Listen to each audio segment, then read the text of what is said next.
Modern life rarely allows space for reflection. From the moment we wake up, our attention is claimed by notifications, expectations, news, opinions, and endless comparisons. We are trained to respond, react, and consume before we are even fully awake. Over time, this constant stimulation creates a subtle but deep disconnection from our values, from our sense of responsibility, and from our inner direction. Rückbesinnung, the act of returning to what matters, is therefore not a luxury or a philosophical exercise. It is a necessity for clarity, stability, and meaningful living. Returning does not mean rejecting modern life or escaping society. It means pausing long enough to observe how your life is being shaped. Most people live on autopilot, repeating habits they never consciously chose.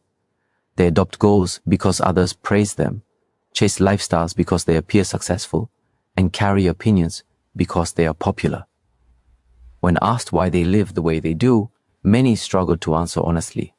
Rückbesinnung begins when you dare to ask that question and stay with it, even when the answer is uncomfortable.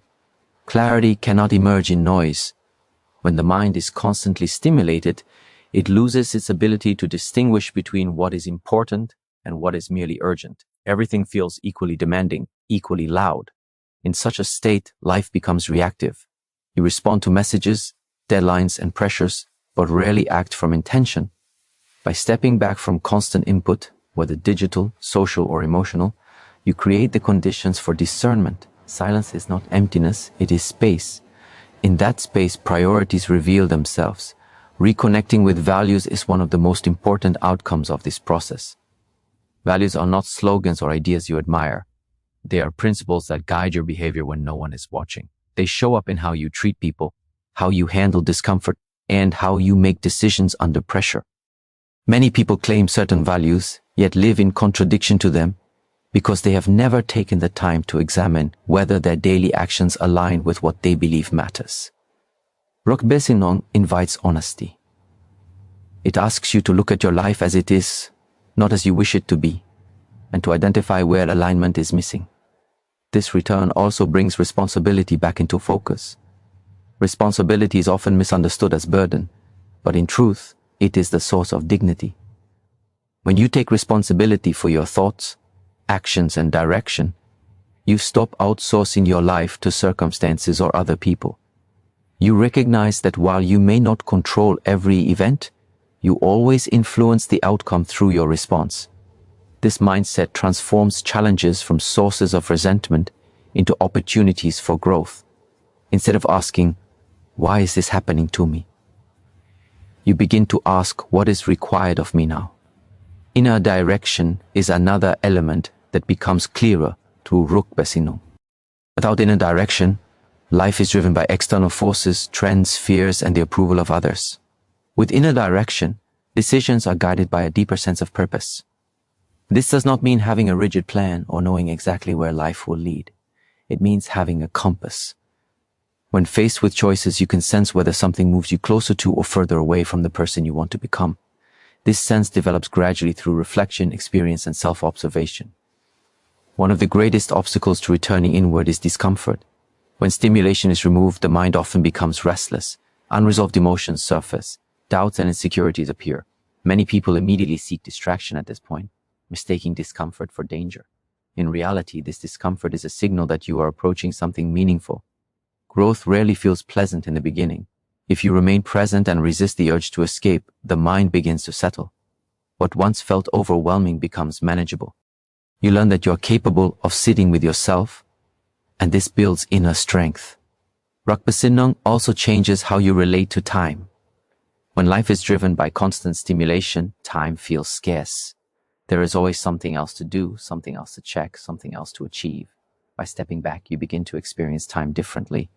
You realize that many activities that consume your hours add little value to your life. This awareness naturally leads to simplification. You become more selective with commitments, more intentional with effort, and more present in each moment. Quality starts to matter more than quantity. This return to what matters has a direct impact on relationships. When you are disconnected from yourself, interactions often become transactional or performative. You seek validation, avoid conflict, or adapt yourself to fit expectations. As you reconnect with your values and inner direction, your relationships become more honest. You communicate more clearly, set healthier boundaries, and listen with greater attention. You are less reactive because your sense of self is no longer dependent on constant approval. This stability benefits not only you, but everyone around you. Education, in its truest sense, is not merely the accumulation of information, but the cultivation of wisdom. Rückbesinnung is an educational process because it teaches you how to think, not what to think. It trains observation, self-regulation, and critical reflection. You learn to question impulses, examine motivations, and recognize patterns in your behavior. Over time, this leads to better judgment. You make fewer decisions driven by emotion and more decisions guided by understanding. Another important aspect of returning inward is recognizing limits. Modern culture often promotes the idea that you can have everything if you try hard enough. This belief ignores the reality of trade-offs. Time, energy, and attention are finite. Rückbesinnung helps you see where you are overextended and why. It encourages you to define what is enough, rather than constantly expanding desires. This is not about settling for less, but about choosing wisely. When you respect your limits, you protect your capacity to contribute meaningfully. The practice of Rückbesinnung is not a one-time event. It is a continuous process that must be renewed regularly. Life changes, responsibilities evolve, and new distractions emerge. Without regular reflection, it is easy to drift again. Simple practices, such as moments of silence, journaling, walking without devices, or intentional breathing, can serve as anchors. These practices are not meant to escape reality, but to engage with it more consciously. Over time, the effects of this return become visible in your character. You become calmer under pressure because your reactions are no longer automatic. You become more resilient because your sense of worth is rooted internally rather than externally. You become more focused because your energy is directed toward what truly matters. This does not mean life becomes easy or free of struggle. It means struggle becomes meaningful. Effort is no longer scattered. It is aligned. In a world that constantly pushes you outward, Rückbesinnung is an act of courage. It requires you to slow down when others rush, to reflect when others distract themselves, and to choose depth over noise. Yet, the reward is profound. Clarity replaces confusion. Purpose replaces restlessness. Direction replaces drift. By returning to what matters, your values, responsibilities, and inner compass, you do not withdraw from life. You finally begin to live it with intention. Ultimately, Rückbesinnung reminds you that a good life is not built by chance, it is built by attention. What you give your attention to shapes your thoughts. Your thoughts shape your actions shape your character, and your character shapes your destiny. By stepping back from constant stimulation and returning to what truly matters, you reclaim authorship over your life. This is where true clarity begins, and this is where a grounded, responsible, and meaningful way of living takes root. Many people move through life with an unspoken belief that fulfillment lies just one step ahead. One more achievement, one more purchase, one more recognition, and then peace will arrive. This belief is rarely questioned because it is reinforced everywhere. Society celebrates growth without limit, productivity without rest, and desire without reflection.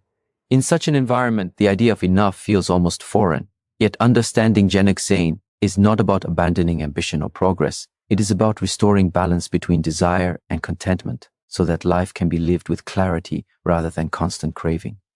Accumulation promises security, status, and happiness, but it often delivers restlessness instead. When the mind is trained to want more, satisfaction becomes temporary. The moment a goal is reached, the next one appears. This cycle is not accidental, it is how desire operates when left unchecked. Desire itself is not the problem.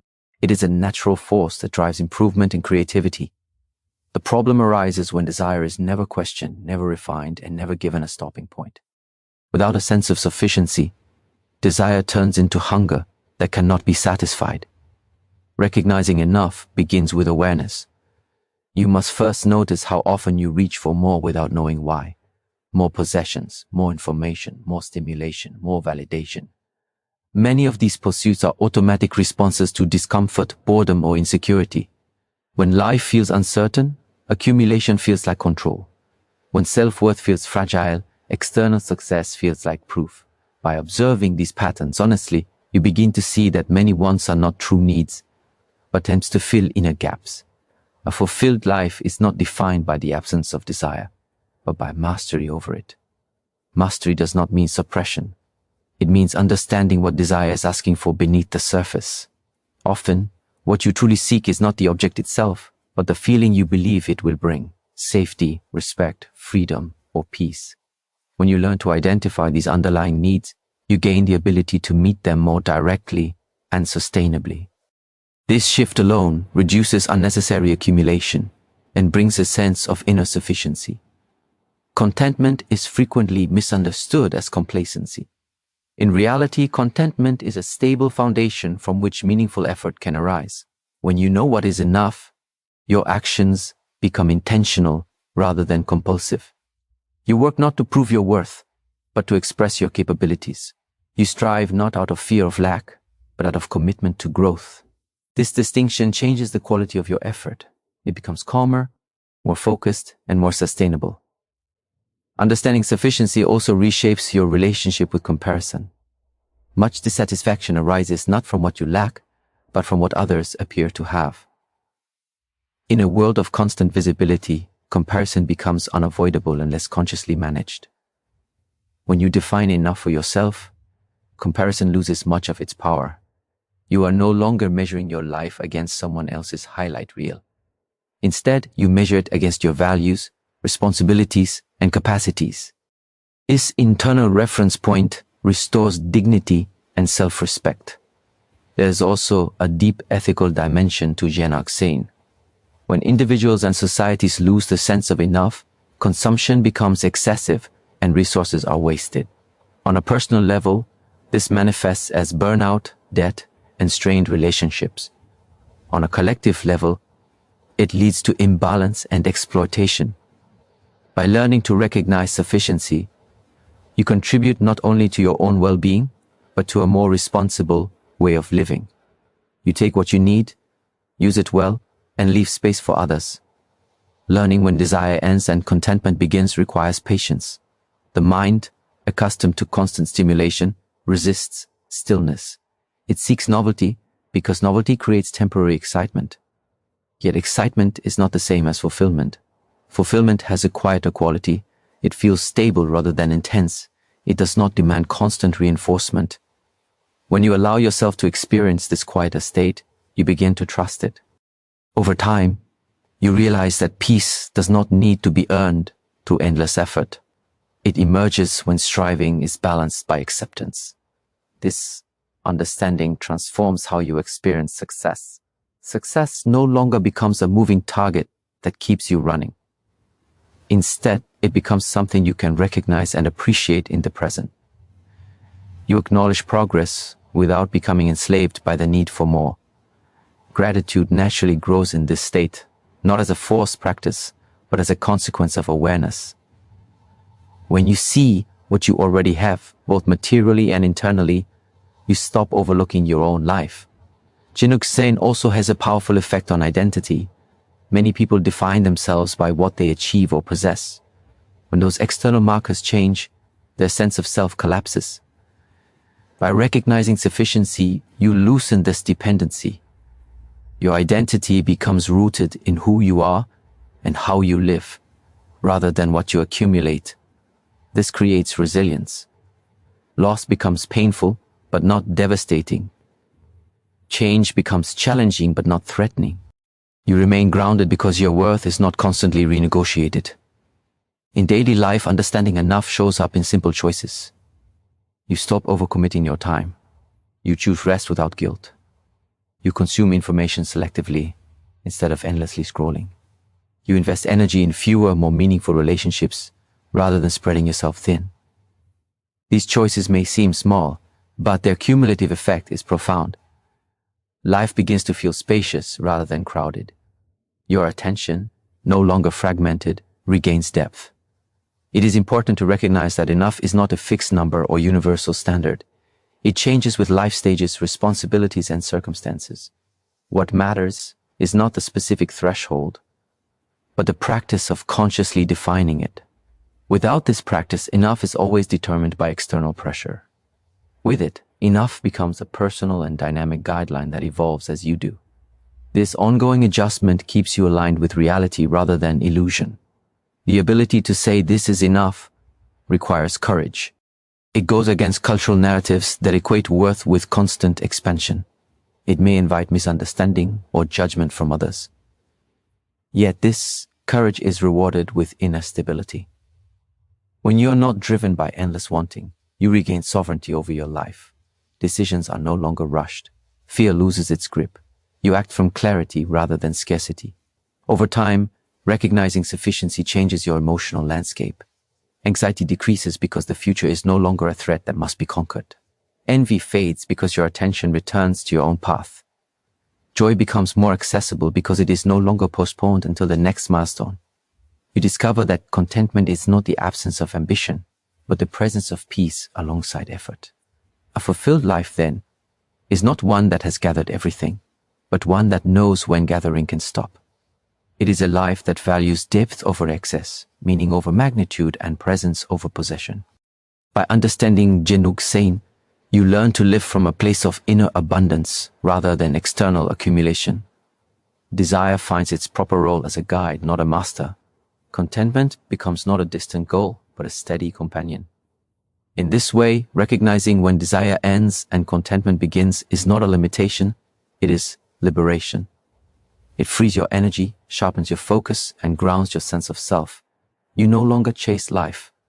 You meet it. And in that meeting, fulfillment quietly takes root, not because you have more, but because you finally know what is enough.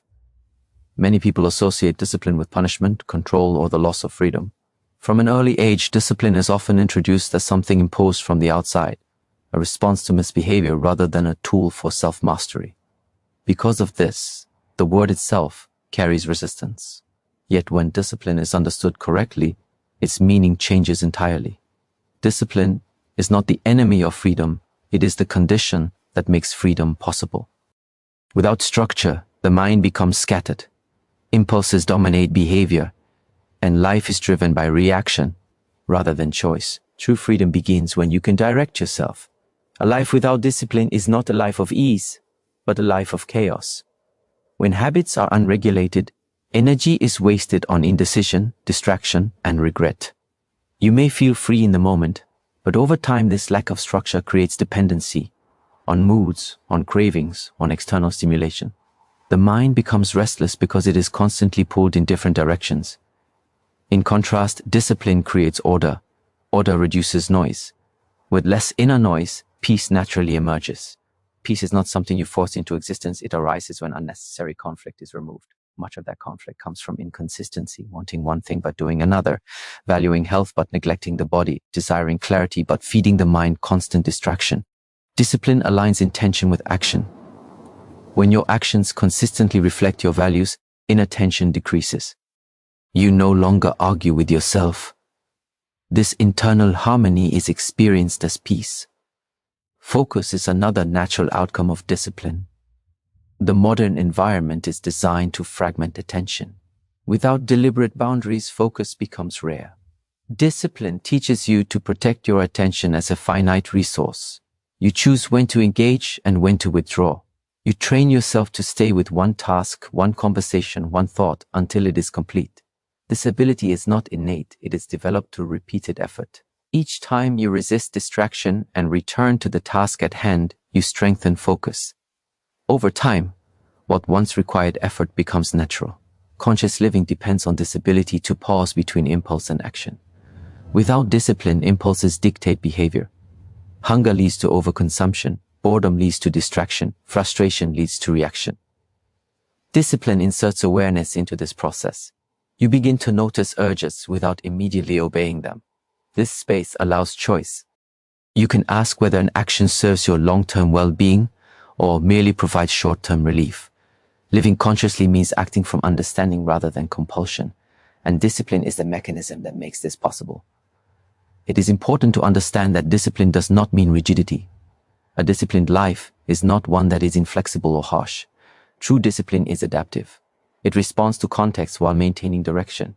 It recognizes when to push and when to rest. In fact, rest itself is a form of discipline when chosen intentionally rather than as an escape. Structure does not eliminate freedom, it channels it. Just as the banks of a river allow water to flow powerfully rather than scatter into a swamp, discipline allows energy to move with purpose. Many people avoid discipline because they fear discomfort. Discipline often requires doing what is difficult before it becomes easy. It asks you to act even when motivation is absent. Yet motivation is unreliable. It fluctuates with mood and circumstance. Discipline does not depend on how you feel, it depends on what you have committed to. This reliability is what builds trust in yourself. Each time you follow through despite resistance, you strengthen self-respect. Over time, this self-respect becomes a stable source of confidence. The absence of discipline often leads to regret. Regret is the pain of knowing you acted against your own understanding. Discipline minimizes regret by narrowing the gap between knowing and doing.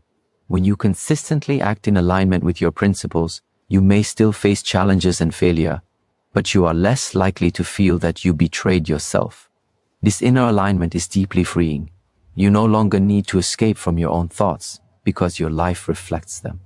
Discipline also clarifies priorities. When everything is allowed, nothing is valued. Limits force choice, and choice reveals what matters. By deciding how you use your time, energy, and attention, you implicitly define your priorities. Discipline ensures that these priorities are reflected in action, not just intention. You may say family, health, or learning matters, but without disciplined routines, these remain ideas rather than realities. Structure turns values into lived experience. In education and personal growth, discipline plays a central role. Learning requires repetition, patience, and sustained effort. Talent may provide an advantage, but without discipline it fades. With discipline, even modest ability compounds over time. This principle applies not only to skills, but to character. Qualities such as patience, humility, and resilience are developed through consistent practice, not sudden insight. Discipline provides the framework within which these qualities can grow. Self-discipline also reshapes your relationship with emotions. Emotions are informative, but they are not always accurate guides for action. Without discipline, emotions can dominate decisions, leading to impulsive behavior and unstable relationships. Discipline does not suppress emotion, it regulates it. You learn to acknowledge feelings without being controlled by them. This emotional regulation creates steadiness. Others experience you as reliable and grounded because your behavior is not unpredictable.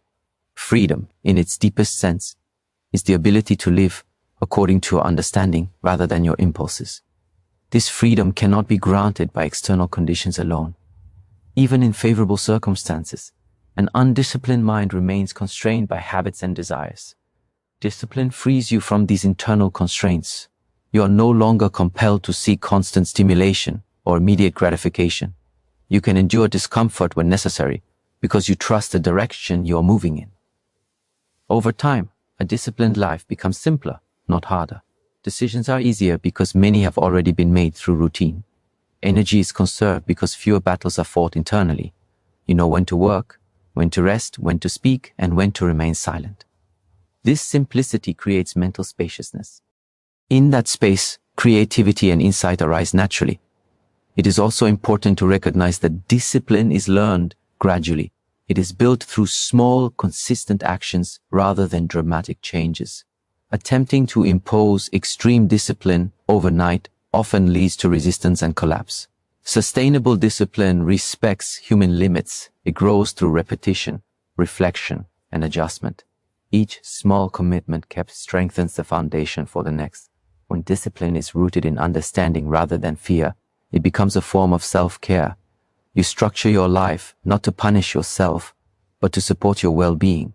You eat in a way that sustains energy, move in a way that strengthens the body, and think in a way that clarifies the mind. This kind of discipline feels empowering rather than oppressive. Ultimately, discipline as freedom reveals a simple truth. The more you can govern yourself, the less you are governed by external forces. You You become less reactive to circumstances and more responsive to reality. Peace arises because inner conflict diminishes. Focus sharpens because attention is protected. Conscious living becomes possible because choice replaces compulsion. In this way, discipline is not the narrowing of life, but its refinement. It removes excess and reveals essence. Through structure, you gain space. Through commitment, you gain flexibility. Through self-discipline, you gain the deepest form of freedom. The freedom to live deliberately, in alignment with what you know to be right, even when it is difficult. A life well lived is rarely the result of sudden insight, dramatic decisions, or extraordinary circumstances. Instead, it emerges quietly through the accumulation of daily choices, the steady alignment of thought, action, and purpose, and the persistent cultivation of habits that reinforce values. This is the essence of gut Lebensführung, or the right way of living. It is not a philosophy to admire from a distance, nor a set of moral rules to memorize. It is a practice, enacted moment by moment, that transforms ordinary existence into a meaningful and balanced life. The right way of living begins in awareness, continues in intention, and is refined through consistent application. At the foundation of a well-lived life is the recognition that thoughts shape actions, and actions shape reality. Most people underestimate the power of thought because it is invisible, yet its influence is profound. Thoughts are the internal environment from which behavior grows. When your thinking is confused, scattered, or reactive, your actions reflect this turbulence. You make choices based on fear, habit, or social expectation rather than clarity. Conversely, when thoughts are aligned with principles, values, and purpose, actions become deliberate. They are no longer random or purely reactive. They are extensions of insight. Consistency is the bridge between thought and reality. Occasional alignment produces occasional results. A life that is only occasionally intentional remains largely uncontrolled and unpredictable. The right way of living is not occasional. It is habitual. Small repeated actions compound over time. Eating mindfully, speaking truthfully, honoring commitments, treating others with respect, and managing energy wisely. All of these small acts, repeated consistently, accumulate into character. Character, once established, shapes the trajectory of a life in ways that achievement alone cannot. Purpose is the compass that gives direction to this alignment. Without purpose, even disciplined actions can feel empty, like moving efficiently in the wrong direction. Purpose is not an abstract ideal, it is a guiding principle that informs daily choices. It may not always be expressed grandly, often it is most visible in the way ordinary decisions are made. Which tasks are prioritized, which relationships are nurtured, which words are spoken. These reflect an underlying orientation toward what is meaningful. Purpose transforms mundane activity into intentional practice. A good life is also balanced, integrating different dimensions of existence rather than privileging one at the expense of others. Intellectual growth, emotional regulation, physical care, social responsibility, and ethical behavior are all interdependent. Neglecting one aspect destabilizes the whole. For instance, intellect without ethical grounding can lead to manipulation. Emotion without discipline can lead to chaos. Physical neglect undermines energy and resilience. The right way of living cultivates all these dimensions harmoniously, ensuring that development is holistic rather than fragmented. Daily alignment requires vigilance because life constantly introduces distraction, temptation, and contradiction. Modern culture in particular often encourages short-term gratification, comparison, and reactive behavior. Without conscious effort, it is easy to drift into routines that look productive but lack depth, to follow trends that provide temporary excitement but little substance, and to make decisions based on fear or approval rather than wisdom. The practice of gut Lebensführung is therefore not passive. It demands continuous self-observation and correction. It requires asking, do my actions reflect my values? Do my choices move me closer to my purpose? Do I live with awareness or merely by habit? The relationship between thought and action in the right way of living is circular and reinforcing. Thoughts influence actions and actions reinforce thoughts. When daily actions are aligned with principles, they train the mind to recognize and internalize those principles more deeply. Conversely, when actions contradict thought, cognitive dissonance arises, generating inattention, doubt, and dissatisfaction. Over time, repeated misalignment erodes clarity and integrity. Therefore, practicing the right way of living is both preventive and restorative. It prevents inner fragmentation and restores harmony when misalignment occurs. A core element of consistent practice is self-discipline, which underpins the ability to act in alignment with purpose. Without discipline, intentions remain abstract, admirable in theory but unrealized in practice. Discipline ensures that principles are translated into behavior, even when desire, fatigue, or distraction might suggest otherwise. It is the mechanism through which values become living reality. Discipline does not constrain life, it structures it, creating the conditions for freedom and clarity, within which purposeful action can flourish. Another critical dimension is reflection. Life moves quickly, and without pauses for observation and contemplation, one can follow routines without understanding their deeper implications. Reflection allows assessment, adjustment, and refinement. It helps identify actions that align with purpose and those that do not. Reflection also cultivates awareness of subtle patterns, how emotions influence decisions, how assumptions shape interactions, and how small choices compound over time. Through regular reflection, alignment is maintained, and living becomes conscious rather than reactive. The right way of living is expressed most visibly in relationships. Conducting life ethically with kindness, integrity, and attentiveness is an essential component. How one treats family, friends, colleagues, and strangers is a reflection of inner alignment. Small acts of respect, honesty, and empathy are not isolated gestures. They are signs of the character that daily practice cultivates. Moreover, these interactions feed back into personal growth. Relationships test patience, empathy, courage, and wisdom, providing real-time opportunities to live according to values. Good Lebensführung also emphasizes responsibility, taking ownership of one's thoughts, actions, and circumstances. Responsibility is not blame, it is recognition of agency. Even when external conditions are challenging, consistent alignment allows a person to respond with integrity rather than reaction. Taking responsibility for life does not guarantee comfort, but it guarantees authenticity and stability. It is the antidote to passivity, complaint, and reliance on external validation. Simplicity often accompanies the right way of living.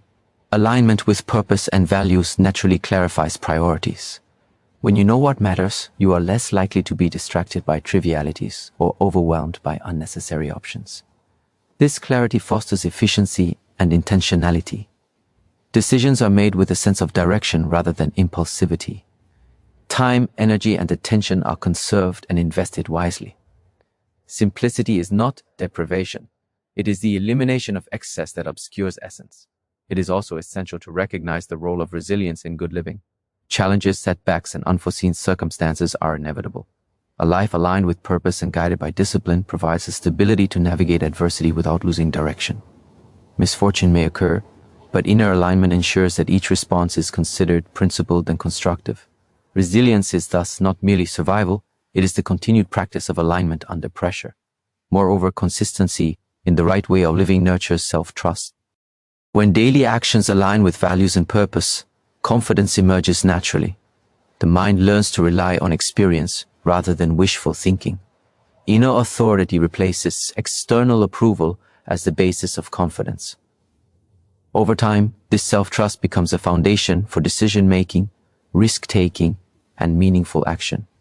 A person who lives consistently according to principle rarely regrets choices because decisions are grounded in conscious alignment rather than impulse or expectation. Good Lebensführung is also expansive in its influence. When one practices alignment consistently, the benefits extend beyond the individual. Family, community, and society feel the effect of integrity, responsibility, and focus. Ethical conduct inspires trust, discipline strengthens reliability, and conscious choices create ripple effects of clarity and stability. In this way, living rightly is both self-serving and socially responsible. The individual and the collective benefit from alignment in thought, action, and purpose. The practice of a good life is not rigid or dogmatic. It evolves with awareness, maturity, and changing circumstances. What constitutes alignment at one stage of life may shift with new responsibilities, knowledge, or perspective. The key is not perfection, but consistent intention and honest reflection. Occasional mistakes or misalignments do not negate a life well lived. They are opportunities to observe, adjust, and deepen understanding. Adaptation within the framework of alignment ensures that life remains dynamic rather than formulaic. Finally, the right way of living nurtures contentment without passivity. By aligning thoughts, actions, and purpose, a person develops the ability to experience satisfaction without complacency. Contentment arises not from lack of ambition, but from clarity about what is meaningful. Striving becomes directed and deliberate rather than frantic or scattered. This quality of life, balanced, purposeful, disciplined, and reflective, is the natural outcome of consistent practice, not mere aspiration or preaching. In essence, a life guided by gute Lebensführung is a life in which integrity, reflection, and purposeful action converge. Thoughts are cultivated, actions are disciplined, and purpose is honored. The alignment of these elements creates stability, resilience, and clarity, enabling one to navigate complexity without losing direction. Over years and decades, this practice shapes character, influences others, and produces a life of authenticity, depth, and fulfillment. It is a path of practice, not theory, of consistent effort, not empty ideals, and of daily embodiment rather than occasional attention. The right way of living is thus both the method and the measure of a meaningful life, unfolding quietly but profoundly through the alignment of thought, action, and purpose.